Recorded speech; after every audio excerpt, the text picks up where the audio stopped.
Hello hi welcome back to అలాగే happiness blog. అందరు ఎలా ఉన్నారు? నేనైతే చాలా బాగున్నాను. హోప్ మీరు కూడా చాలా బాగున్నారు అనుకుంటున్నాను. ఈరోజు డే టూ వీడియో వచ్చేసి మేము స్ట్రీమ్ ట్రైన్ జర్నీ అనేది చేస్తున్నాము. డూగ్లాస్ నుంచి పోర్ట్ ఎరీనా. ఇక్కడైతే హోటల్లో కాంప్లిమెంటరీ బ్రేక్ఫాస్ట్ ఉండింది, ఇంగ్లీష్ బ్రేక్ఫాస్ట్. నేను ఆల్రెడీ యూట్యూబ్ షార్ట్స్లో పెట్టాను, ఒకసారి వెళ్ళి చెక్అవుట్ చేసేయండి.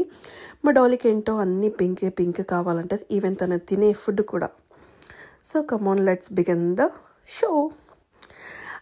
మనమైతే Isle of Man steam railway station ఉన్నాము.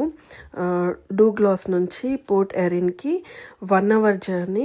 మనము ఈ జర్నీలో ఏంటంటే చాలా వ్యూస్ అండ్ సైట్ సీయింగ్ అన్నీ చూడొచ్చు. Come on let's go. డుగ్గు డాలీ అయితే గ్రీన్ జెండా ఊపేశారు.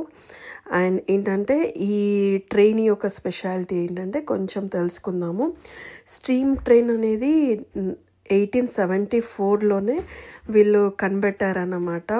అండ్ మోర్ దెన్ 150 years నుంచి ఈ స్టీమ్ ట్రైన్ అనేది రన్ అవుతుంది. ఎంత స్ట్రాంగ్ ఉందో అసలు.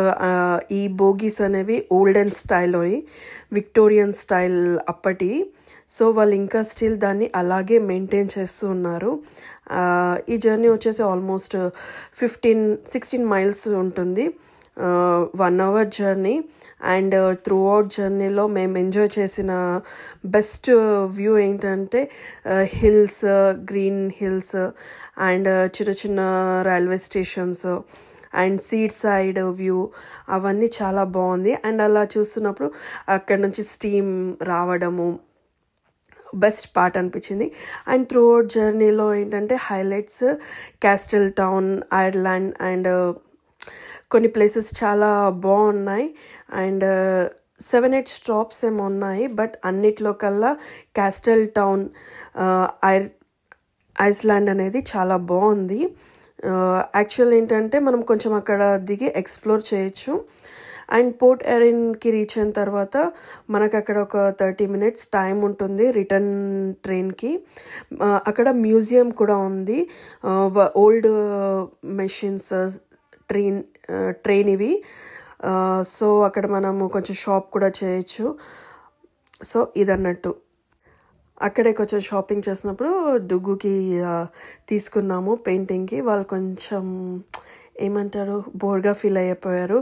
కంటిన్యూ ఆల్మోస్ట్ 2 hours జర్నీ కాబట్టి అప్ అండ్ డౌన్కి. ఇది మా హాఫ్ డే అయితే తినేసింది.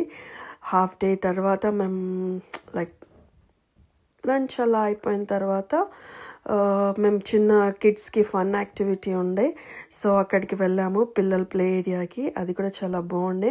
నేను చెప్పాను కదా మా పిల్లలకి రాను రాను అనే పాట, వీళ్ళకి అది ఎక్కడ తీసుకున్నారేమో తెలీదు, బట్ స్టిల్ ఎప్పుడు పాడుతూనే ఉంటారు వాళ్ళు. ఐఎమ్ సో హ్యాపీ మా పిల్లలు తెలుగు పాటలు కూడా నేర్చుకుంటున్నారు అని చెప్పేసి.